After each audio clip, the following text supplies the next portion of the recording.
এবার আমার হায়াত সর্বোচ্চ হয়তো ৬০-৭০ বছর, আরো হয়তো আল্লাহ বাড়াই দিলে ১০০ বছর, এর বেশি গড়াইও আমাদের নাই আছে। এখন আপনার বয়স কত? কারো ২০, ২৫, ৩০, ৪০, ৫০, ঠিক না ঠিক?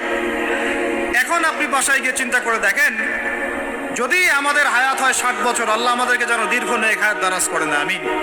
আমাদের ভাইদেরকে, বোনদেরকে, ওলামায়ে কেরামকে, আমাদের নেতাদেরকে, সবাইকে আল্লাহ পাক দীর্ঘ নেক হায়াত দারাজ করেন। এখন কথা হচ্ছে, যদি ধরে নেই যে আমাদের হায়াত ৭ বছর, আপনার আমার বয়স থেকে কিন্তু ৩০, ৪০, ৫০ বছর অলরেডি চলে গেছে।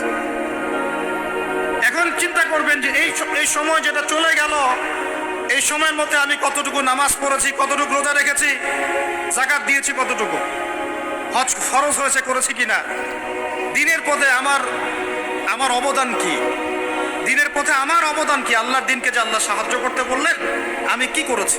এই ৬০-৭০ বছরে কত পাপ করেছি হিসাব নাই।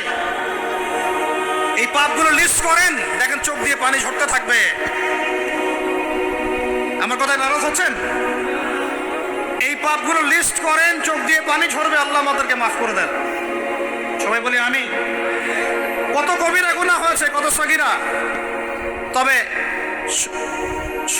সন্তুষ্টির কথা এটাই, যদি এটা উপলব্ধি হয় যে না ভুল হয়ে গেছে, আপনি ওযু করে আসেন, ২ রাকাত নামাজ পড়েন, আল্লাহর কাছে ইস্তেগফার করেন, বলেন আস্তাগফিরুল্লাহ আল্লাযী লা ইলাহা